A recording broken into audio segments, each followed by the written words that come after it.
Depuis leur point bas de début février, les bourses ont bien remonté et les marchés financiers sont maintenant entrés dans une phase de transition.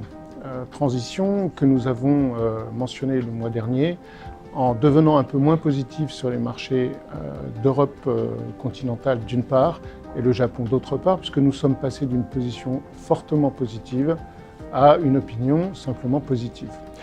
Cette période de transition va continuer, à notre avis parce que les banques centrales sont entrées dans une position d'attente et parce que l'agenda politique est assez chargé. Donc nous ne serions pas surpris de voir la volatilité s'accroître sur les marchés financiers à court terme.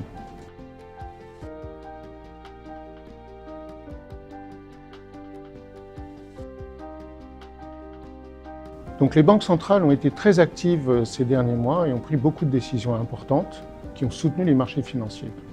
Maintenant, nous entrons dans une période d'attente car les banques centrales vont surveiller les impacts de leurs décisions passées. Donc, premièrement, la Fed a décalé dans le temps son objectif de resserrement de politique monétaire. Elle va continuer d'agir selon nous, mais elle va prendre son temps. Toutes les options sont ouvertes, mais néanmoins, la Banque centrale agira plus doucement que ce que les marchés anticipaient. La Banque centrale européenne a pris des décisions extrêmement importantes en mars, en accentuant son quantitative easing. Elle a clairement communiqué sur le fait qu'il faut attendre les premiers impacts de ces décisions avant de se reposer la question, peut-être en septembre, pour de nouvelles décisions. La Banque du Japon a également surpris, et c'est probablement la plus grosse surprise des grandes banques centrales. Elle n'a rien fait. Elle a décalé dans le temps ses éventuelles décisions pour faire baisser le yen et elle a reporté la pression sur l'administration et le gouvernement Abe qui, selon nous, devraient prendre des décisions durant les prochaines semaines.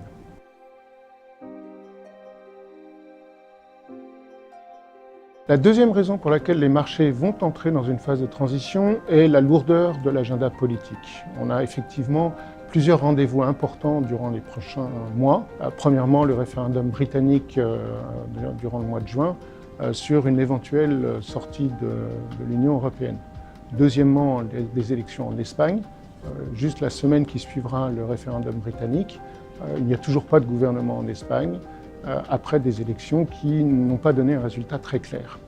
Il y aura également en Italie un référendum au mois d'octobre sur des changements constitutionnels et le gouvernement Renzi met beaucoup de poids et d'importance dans ce référendum. Et sans oublier, bien sûr, les élections américaines au mois de novembre.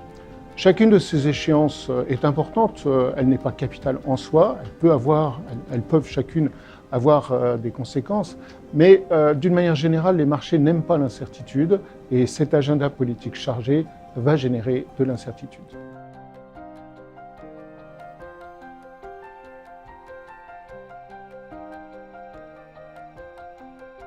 Alors, au-delà de cette période de transition, nous restons optimistes sur les marchés actions à moyen terme. Et nous avons deux raisons essentielles pour ça.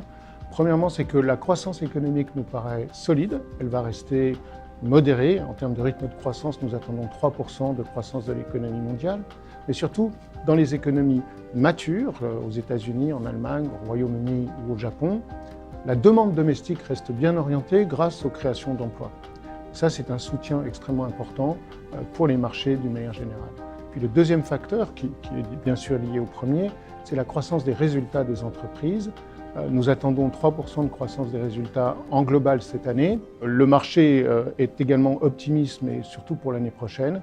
Et pour 2017, la croissance des résultats escomptée par le consensus nous paraît un peu trop rapide, mais elle va rester néanmoins positive. Donc croissance économique, croissance des résultats seront des soutiens importants pour les marchés actions dans les prochains trimestres.